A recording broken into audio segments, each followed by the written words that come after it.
Someone asked me, why does Excel shows 200% when typing in 2 in a cell and format it as percentage?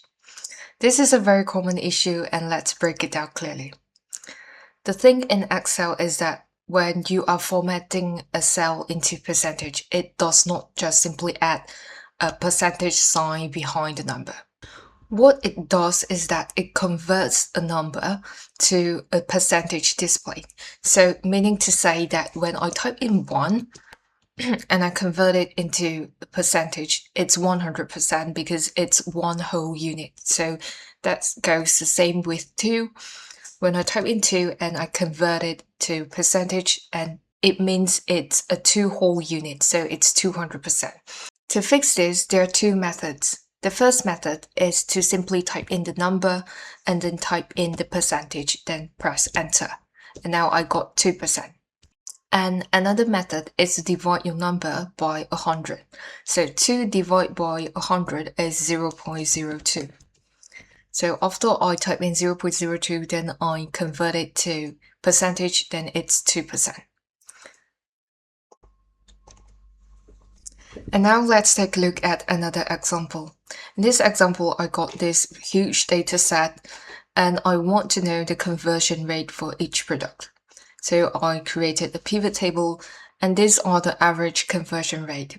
But I want to see these numbers in percentage. So what I can do is to just change them to percentage. To change these numbers into percentage, I just click at this value field settings.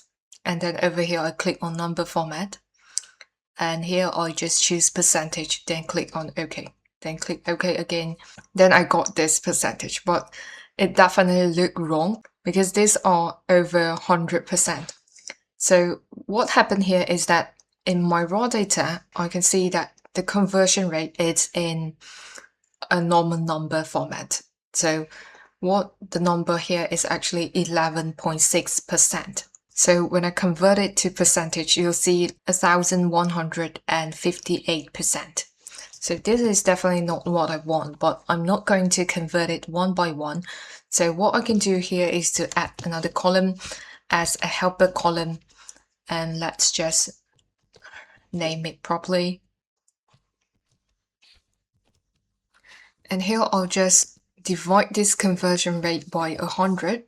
And now I got my number. And let's convert it to percentage and increase the decimal. Right, and now I come back to my pivot table and then refresh it. And here I see my conversion rate percentage. Let's drag to the values area and change this to average. Then click on OK. And now I got the correct percentage. So cleaning data is very important in data analysis, and small formatting details like this can make a very huge difference in your Excel or pivot tables reporting.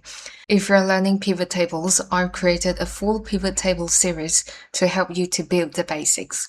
And if you want to practice with real business scenarios, you can check out my pivot tables practice pack as well. Both links are in the description. If you find this tutorial useful, make sure to like, follow, or subscribe me and comment down below if you have any other questions, and I'll see you in the next one. Bye.